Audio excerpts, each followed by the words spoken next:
The fluorescent lights of Landon and Pierce Industries hummed against the silence of an early autumn evening.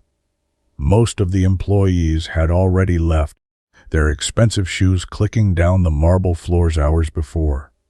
The building, one of the tallest in the city, stood like a glass and steel monument to ambition. But down in the lobby, Mark Ellis, the janitor, was still working. He always was. Mark was 41, with calloused hands, worn sneakers, and tired eyes that spoke of sleepless nights.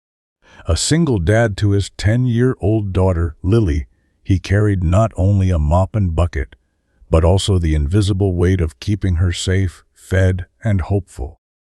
To most people in the building, he was just the janitor, blending into the background like part of the furniture.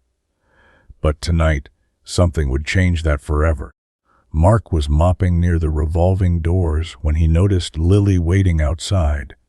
She had come straight from her after-school program, sitting on the bench like she always did until he finished his shift. Then he saw it.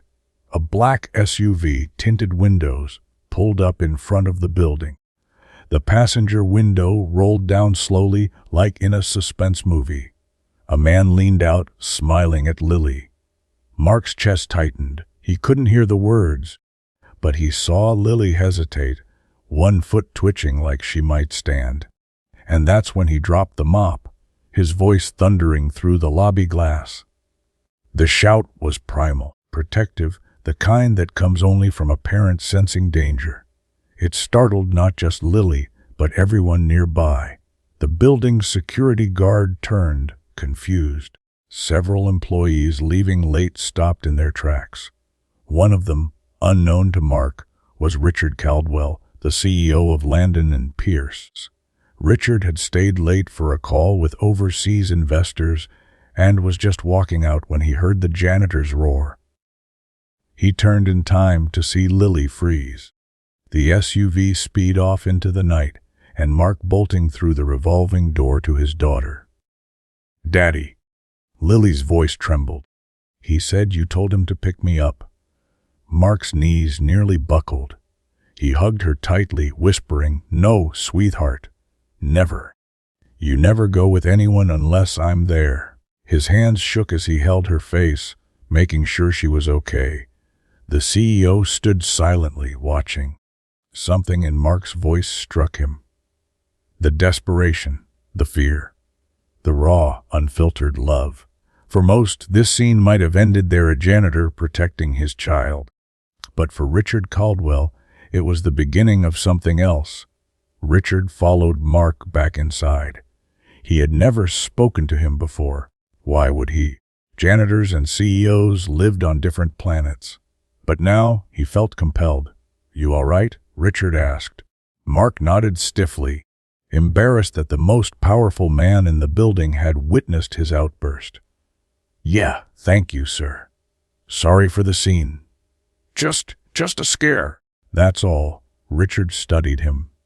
That wasn't a scene. That was a father doing what fathers do. Mark's jaw tightened. He didn't like pity. "I just gotta finish my shift." He picked up the mop again with shaking hands, like nothing had happened. But Richard didn't move. He stood there, something stirring in him, something he hadn't felt in years. Humility, respect, curiosity. Over the next week, Richard found himself noticing Mark. The way he worked silently, never complaining, always polite. The way Lily sometimes sat in the lobby, her backpack too big for her small frame, waiting hours while her father cleaned up after executives who didn't know his name. One night, Richard stopped by again. "Yes, sir. You always bring your daughter here." Mark hesitated. "Cheaper than a babysitter. Safer too. At least I know where she is." Something about that answer unsettled Richard. Here was a man doing everything alone: school lunches, bills, doctor visits, late night homework, all while scrubbing floors for people who probably never gave him a second glance. Richard thought of his own childhood. His father had been absent, and his mother, though wealthy, was distant. Love hadn't been something he could rely on. Maybe that's why he buried himself in business, chasing numbers instead of moments. But this janitor, he had nothing, and yet he gave his daughter everything. A week later, the company held its annual corporate gala, a black tie event at a 5-star hotel. Executives, investors, and board members filled the ballroom. Richard gave his usual speech about growth and strategy. But midway, his mind wasn't on the charts. It was on Mark and the SUV. After the applause, he cleared his throat. "Before we continue, I want to share something different tonight." The room went still. This wasn't on the agenda. Most of you don't know the name Mark Ellis, but you've walked past him every day. He's our janitor. Some executives exchanged awkward looks. Richard continued, "Last week, I saw him do something extraordinary. He protected his daughter in a way that reminded me what real leadership looks like. Not about titles or profits, but about responsibility and courage." Whispers rippled across the tables. Richard raised a hand. "We celebrate success in this company. But maybe we forget that some of the strongest people are those holding us up quietly, without recognition." And then, to everyone's shock, he said, "I want to change that. Starting today, we're launching a scholarship fund in Mark Ellis's name for employees' children, because no parent should have to choose between working late and keeping their child safe." A gasps, applause, and in the back of the room, a janitor holding his daughter's hand, eyes wide with disbelief.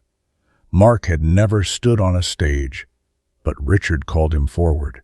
The crowd parted as if witnessing something sacred. He walked up in his old sneakers, Lily clutching his hand like she always did. Richard handed him the microphone. Mark's voice cracked. "I don't know what to say. I'm just a dad. I just do what I have to do."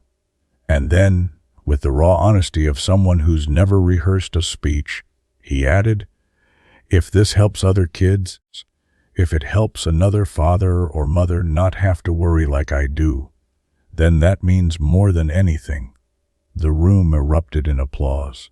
Not polite clapping, but thunderous, standing, human applause. For a janitor, for a father, aftermath, word spread quickly.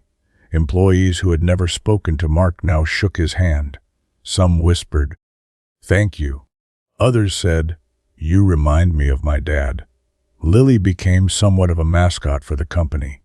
Her laugh echoing in the lobby, her drawings pinned on breakroom walls. And Richard Caldwell, he changed too.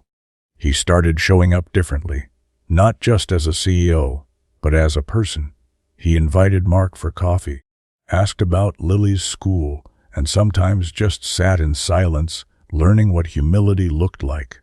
Behind the empire of glass and steel, the story of one janitor reminded everyone what really mattered.